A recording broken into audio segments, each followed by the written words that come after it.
related to privacy and confidentiality. Well, confidentiality for the medical profession has been around a long, long time, dating back to Hippocrates.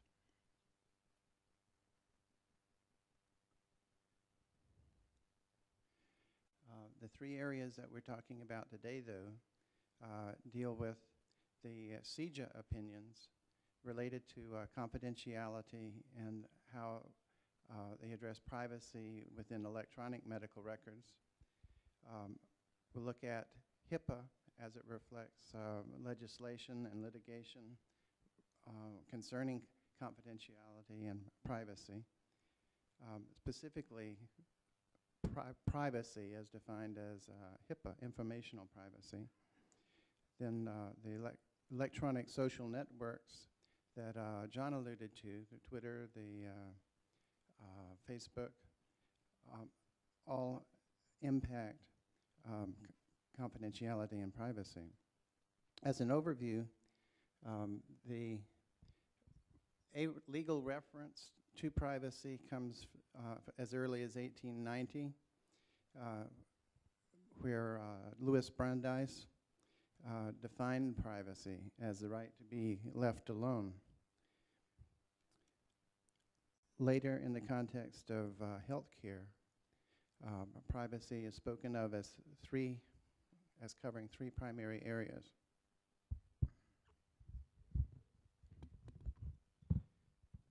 Physical privacy, or the freedom from contact with others and exposure of bodily parts. Informational privacy, or the prevention of disclosure of personal information. And decisional privacy, the ability to make and act on one's choices without interference. Confidentiality in healthcare specifically is informational. The expectation, our fiduciary responsibility to hold in confidence information that the patient has given to us. And we have a duty to protect from others that information, from those who have no right to it, and we can breach that right by inadvertent disclosures, talking in halls, or direct release to a person who's not authorized to receive it.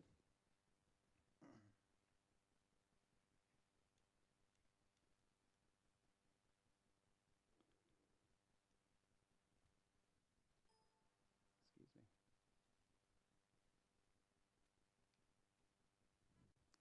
The moral foundations of privacy, then, are preconditions for the expression of autonomy, our respect for an individual as a person of reason. They're grounded in the dignity of that person and beneficence as it relates to in our relationships to them.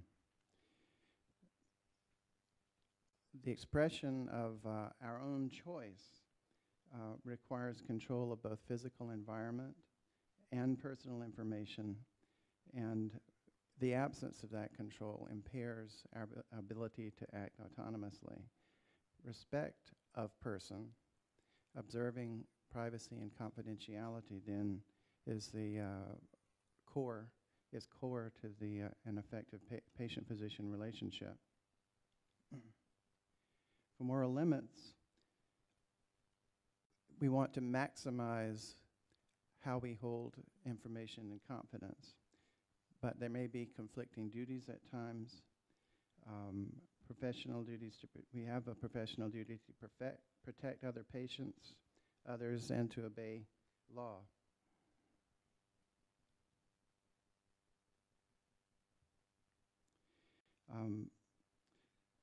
When a person engages in an autonomous act, autonomous choice, they have to recognize the information they need is that we state a problem, we collect the information relevant to that problem, we identify options of choice, and compare those options before weighing the reasons,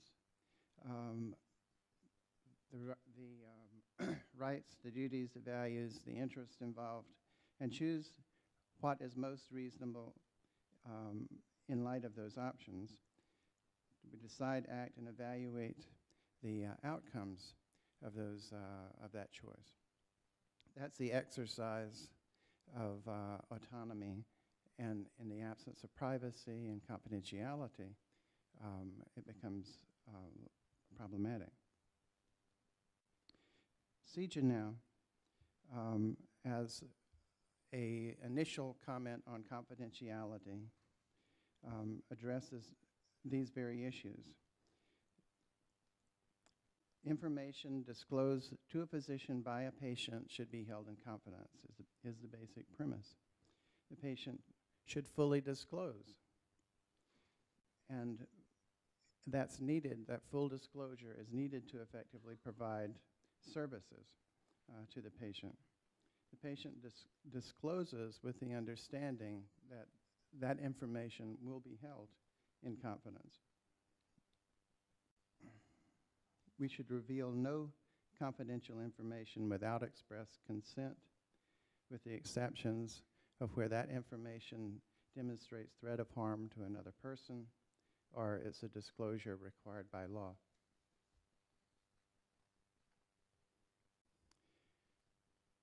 CJA 507 relates, opinion 507 relates to computer practice, or practice involving computers. These guidelines protect confidentiality of medical records, including those computerized electronic medical records. And this data should be guarded, as John was saying, by firewalls, but by timed and dated stamped entries identifying who makes such entries in the records. Physician-patient notification prior to the distribution of reports is also advised. And anytime records, speaking of data repositories, anytime data are being transferred from place to place, patients should be notified of that act. Again, specific persons should be identified with the authority to make such transfers. Anytime we have online access to records, they should be controlled by passwords and, where needed, encryption. Patient and physicians are advised about computerized data repository for prior to the release of those records, and they advise the strictest of security precautions. CJA 5026 relates to electronic mail,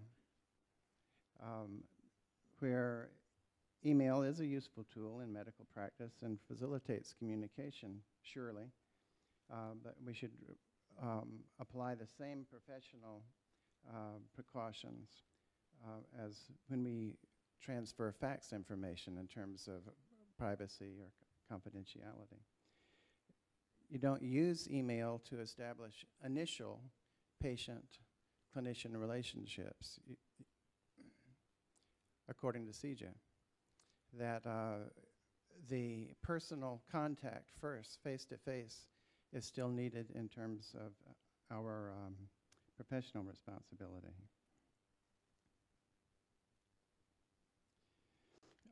Anytime we involve email with patient communications, we should make aware, this is the de facto at the bottom of the email, that there are potential for breaches of privacy and confidentiality in electronic records. As John says, they're accessible. There are difficulties sometimes in evaluating the identity of to whom you've written an email. Patient or vice versa, the patient communication coming to the physician may go awry. Patient opportunity to accept limitations. Patients should be given that opportunity to recognize that there are limits to email communication before engaging in the practice. And disclaimers, as I said, the bottom line, the little block at the bottom of email communications can't absolve us of our responsibility of protecting patient interests, which is the value of the initial personal communication when you would set up the face-to-face how you would use email at a later date.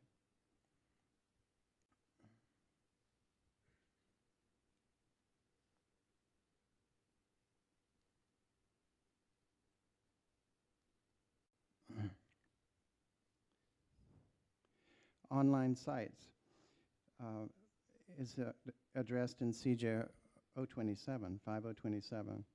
Individuals already use internet access to acquire information, and we're faced with the sheets of printouts from Google or otherwise when we're interacting with patients.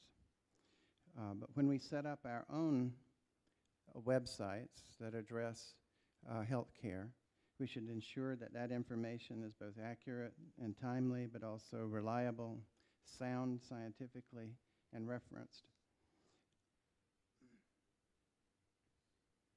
Diagnostic or therapeutic services that we provide through interactive online sites, especially in the absence of pre-existing relationships, patient-physician relationships, should observe specialty-specific standards, again, of truthfulness or accuracy of the information, protection of privacy, observing informed consent, and disclosing the limitations of technology transfer.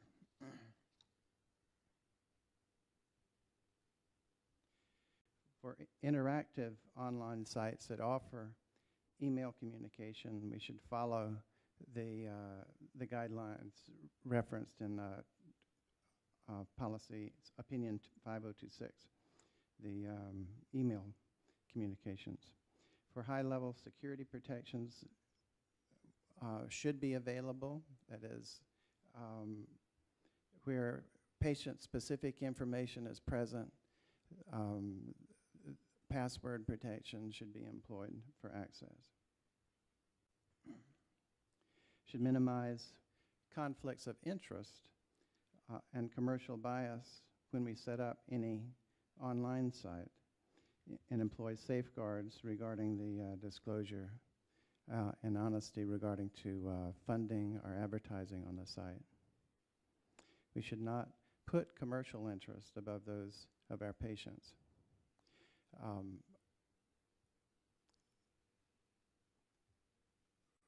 Robert Ball is very actively right now in the electronic communications and off-site provision of medical practice. That's impacted by this type of policy. HIPAA, the Health Information or Health Insurance Portability and Accountability Act addressed privacy. It is equated essentially with informational privacy. It addresses electronic, written, and oral forms of communication and relates information concerned with physical or mental health, provision of health care, and payment, and it applies to those venues at any stage of our interaction with the patient.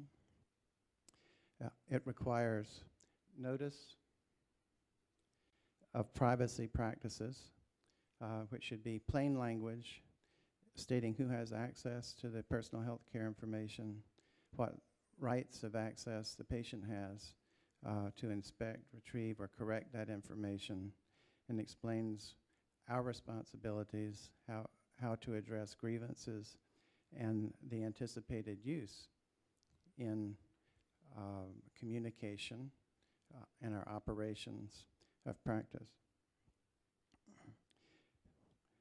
Personal health care information use and disclosures without written authorization can occur if we give information directly to a patient, if the caregiver is using that information for treatment, billing, or operations.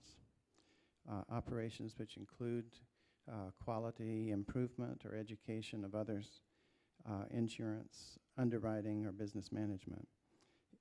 Informally, directly, face-to-face, a patient can authorize disclosure to another.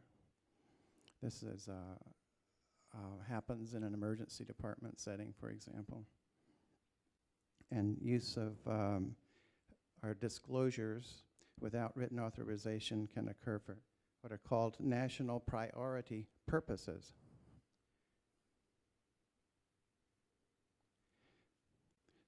Those such as statutes or regulations where it's required by law for public health activities, for reporting abuse, neglect, or domestic violence,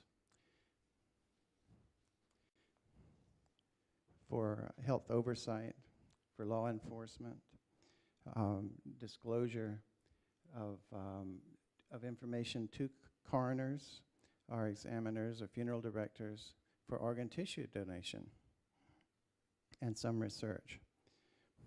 These priorities also include where there is threat to the health or safety of others, specialized government functions related to military or corrections activities, and workmen's compensation. The requirements also include disclosure of the minimum information necessary, except as it relates to treatment directly to the patient or for legal requirements. For disclosure eras, there is no private litigation. It occurs through the Office of Civil Rights. And civil penalties include $100 per violation up to $25 per year, unless it's considered egregious disclosure, where wrongfully disclosure under false pretenses or for profit or malice, in which case penalties can range from $250,000 per violation up to 10 years in jail. And it's not covered by malpractice. The research uses of PHI include use of that information with permission of the patient or with an IRB waiver of our authorization, where the research clearly needs access to particular information. The researcher should offer a written assurance that no PHI, personal health care information, will be reused or disclosed, and that identifiers will be destroyed after the conclusion of the project unless it's legally required for a particular project. The use of limited data sets for research is permissible. This is the whole premise for our biobanks. But to do that, we have to remove identifiers, and there are a multitude of identifiers, 16. The limits of privacy and confidentiality relate to our duty to warn, where there's a danger of patient risk to a specific individual or third party. That's covered under TerraSoft as a legal case, or where infectious disease or physical danger is involved. We have reporting requirements that relate to those infectious diseases. That's our public health responsibility, where there's a risk of injury from criminal violence, and in the case of child, elder, or dependent person abuse. State reporting responsibilities for domestic abuse is variable, but it's not supported by the AMA.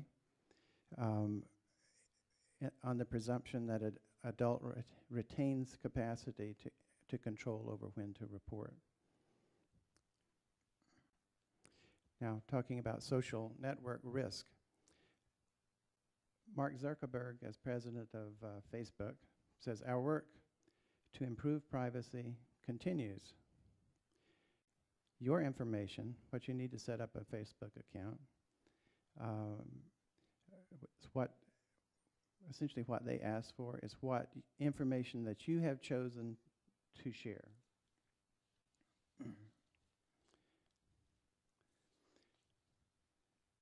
Information others share about you, however, may also appear on your own Facebook account if you're not careful.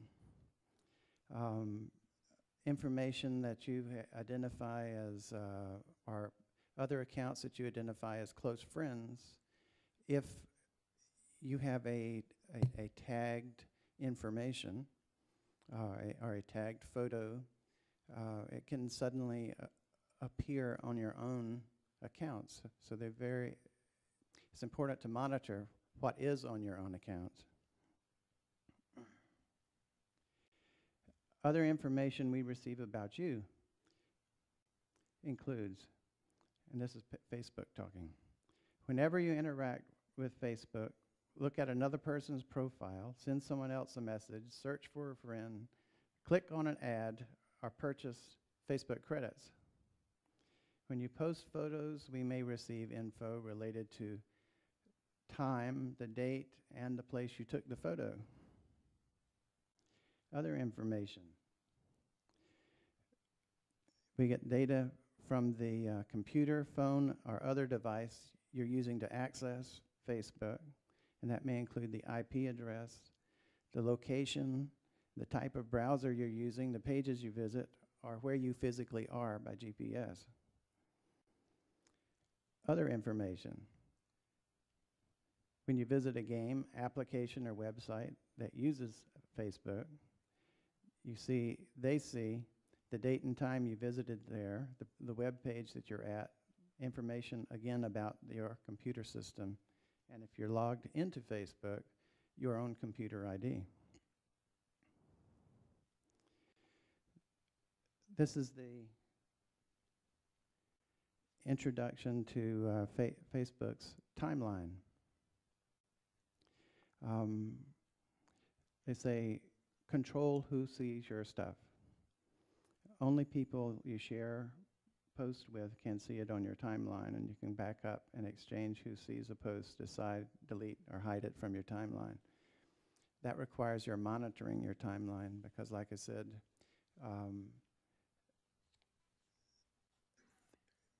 friends on your friends, photos on your friends' pages can appear on your own.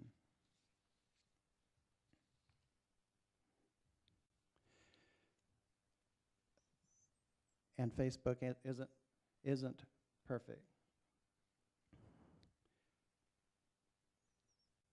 Facebook broadcasts conversations by publishing content of recent activity is a headline. Just because something is publicly accessible doesn't mean that people want it to be publicized. It's commentary from Making Sense of Privacy and Publicity. From Sun Microsystems CEO,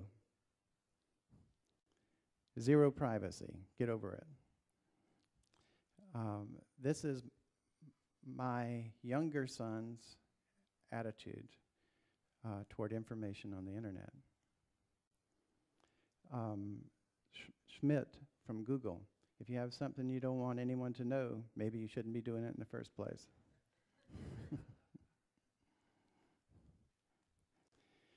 Private medical information, another headline, found easily via online search. In California, 300,000 Californians face potential exposure of personal health care information. A particular firm which represented healthcare providers seeking payment related to workmen's compensation had records on their website that were not password protected and did not block search engines from indexing that information. They later tried to fix it. But the California Public Health Department had 2 privacy breaches within this particular time frame in 2011.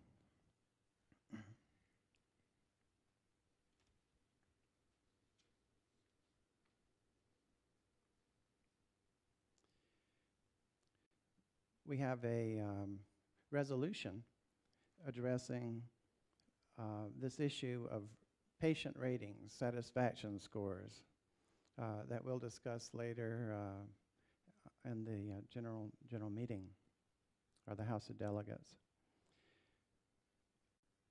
Medicare, as of October of 2012, will pay hospitals based on higher client satisfaction scores. And by 2015, satisfaction scores are to be involved in reimbursement to physicians for Medicare. The bottom line about social network risk is that it's nearly impossible to keep sensitive information confidential in the electronic age. That's a statement by the Wisconsin Employment Law letter. But this was recognized as very early. In 1977, the Privacy Study Commission stated that real danger to is the gradual erosion of individual liberty through automation, integration, interconnectedness, through small separate record-keeping functions that merge over time, any one of which seems small, but are even justifiable.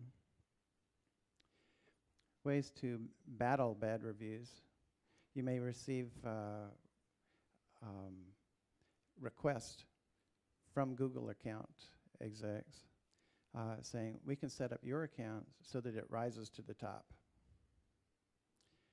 It's based on numbers of hits. If you have a negative report, you can suppress it through your Google representative. It's perhaps a better option than trying to fight what you call defamation, or might call defamation, in court. Conclusions, we address that the AMA opinions on confidentiality and privacy do address electronic medical records, that HIPAA does affect how we transfer electronic personal health care information, and that social networks may in fact continue to compromise patient confidentiality.